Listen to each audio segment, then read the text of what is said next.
Hello friends, स्वागत है आप सभी का आज के सेशन में।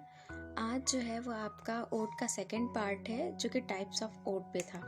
व्हाट इज़ ओड, ये मैंने आपको बताया था कि स्पेशली आपकी जो ओड होती है वो किसी न किसी को एड्रेस करी जाती है। लिरिक्स से ज़्यादा मोर डिग्निफाइड और मोर एलेबोरेटेड होती है।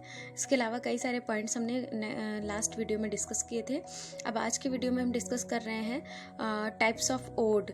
तो बेसिकली हमारे जो ओड होते हैं वो टू टाइप्स के ही होते हैं और दो ही टाइप के माने जाते हैं। एक तो आपका डोरियन ओड और दूसरा आपका होरेशियन ओड या लेस्बियन ओड भी कहते हैं, और इसको डोरियन और पिंडेरिक ओड भी कहते हैं। जो मोस्ट स्पेसिफिकली आपको नाम देखने को मिलेगा वो पिंडेरिक ओड ही मिलेगा। तो चलिए स्टार्ट करते हैं। Pindaric, the greatest lyric of ancient Greece, was the father of Pindaric ode और कोरिक ओड। ठीक है, Dorian ode, Pindaric ode, choric ode सब एक ही नाम है, उसके कई सारे नामकरण कर दिए गए हैं।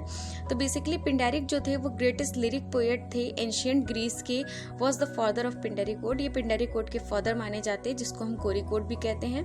Pindaric odes were written generally in honour of the gods. तो अगर ग्रीस की अगर हम बात करें, ग्रीस के लिटरेचर की बात करें एंशिएंट ग्रीस के, तो उसमें गॉड, गॉडेस, वॉर्स, इन्हीं सब की बात की जाती थी, विक्ट्रीज, है ना।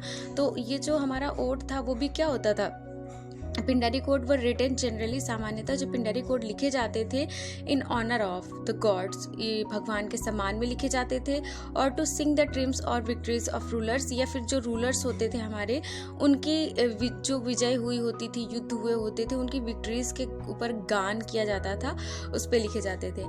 Hence they are also known as triumphal ode, और इसीलिए इनको हम ट्रिम्फल ओड भी कहते हैं। तो पिंडेरिक ओड के कितने नाम बताए मैंने, डोरियन, पिंडेरिक, कोरिक और ट्रिम्फल ओड। बेसिकली ये ओड जो था वो पिंडार ने दिया था, और पिंडार ने ये ओड जब दिया था तो वो किसमें लिखा जाता था, ऑनर ऑफ गॉड या गॉडेस, और sing the triumph of victories. Next है आपका लेस्बियन और Horatian ode. The Horatian ode consist of a number of stanza.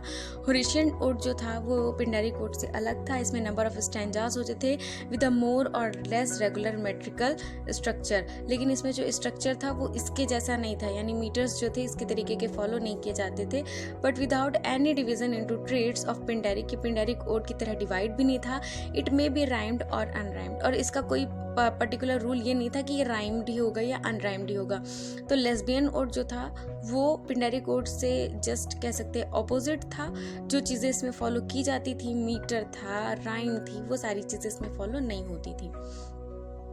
तो बेसिक जो थे वो आपके दो ही थे, लेकिन एक इंग्लिश ओड है, इसको भी माना जाता है।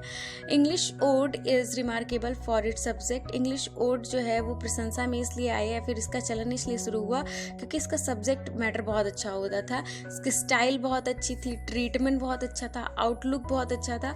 It is not strictly bound by classical tradition. Classical ये हो गया, ठीक है, एंशिएंट ग्रीस जो था वही हमारा क्लासिकल है।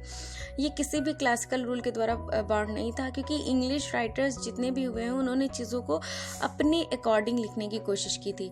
और द इंग्लिश ओड में be divided under two categories, और इंग्लिश ओड जो था हमारा वो टू कैटेगरीज में डिवाइड किया गया था, रेगुलर एंड इरेगुलर। इसको रेगुलर और इरेगुलर में डिवाइड किया गया था, जबकि होरेशियन को किसी भी उसमें नहीं डिवाइड किया गया था। स्टैंजास कितने होंगे ये डिवाइड नहीं था, और राइम होगा अनराइम होगा ये भी कोई पर्टिकुलर रूल उसका नहीं था। जो पर्टिकुलर रूल के द्वारा चला था वो आपका पिंडेरिक ओड था।